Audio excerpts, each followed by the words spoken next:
संप केल्यामुळे कर्मचाऱ्यांना खायला नव्हतं आणि हा संप आपण शब्द मागे घेतला होता. मात्र एकच मिशन बघताय काय बघताय काय एकच मिशन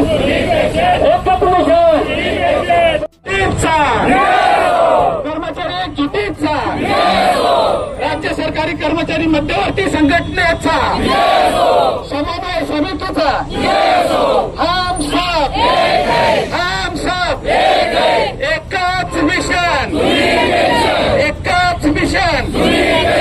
हम सब कर्मचारी एकजुटीचा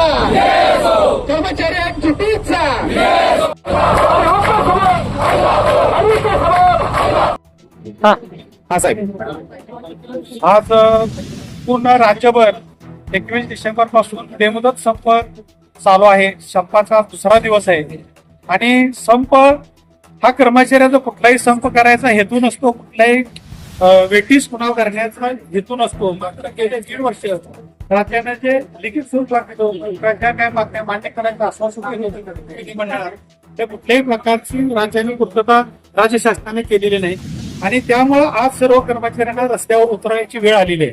आणि ह्याला जबाबदार कोण असेल तर शासनच जबाबदार आहे.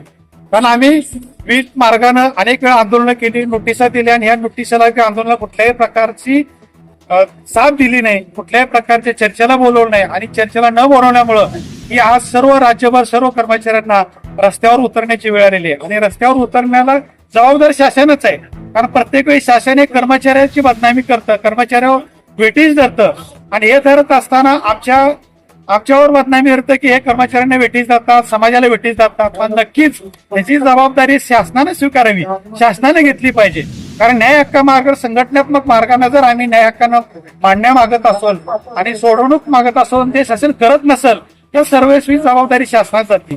आज संपाचा दुसरा दिवस आहे. काल शासनानं चर्चेसाठी अपर मुख्य वित्त विभाग सचिवांनी चर्चेसाठी सुकाणू समितीला बोलवलं होतं. मात्र काल सुकाणू समितीनं चर्चेसाठी पूर्ण नकार दिला.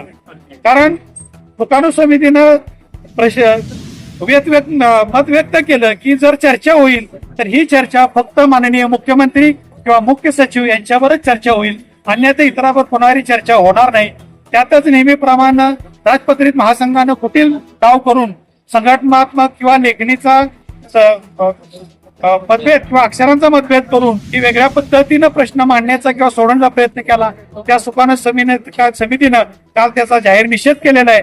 आणि आजही दुसरा दिवस आज पूर्ण राज्यभर संपात सहभागी जे कर्मचारी ते कर्मचारी संपात सहभागी असताना सुद्धा माननीय मुख्यमंत्री आणि उपमुख्यमंत्री यांनी त्याचा विचार करून की शासनानं लवकरात लवकर चर्चेला बोलवून जे जनतेचं अडीअडचणी होतात की काम ठप्प झालेलं आहे पूर्ण राज्यभर किंवा आज आरोग्यासारख्या सेवा विस्कळीत झालेल्या आहेत, कौशल्य विभाग असेल, वित्त विभाग असेल, महसूल विभाग असेल, सहकारी विभाग असेल, जे कामकाज ठप्प झालेलं आहे हे कामकाज सुरळीत करायचं असेल तर लवकरात लवकर चर्चा करून ज्या मागण्या आहेत त्या तातडीनं मान्य कराव्यात आणि संप हा थांबवला जाईल.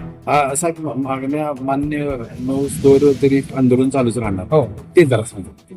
आणि जोपर्यंत शासन चर्चेला बोलवत नाही आणि दिलेल्या मागण्या मान्य करत नाही तोपर्यंत हा बेमुदत सतत हा चालूच राहील.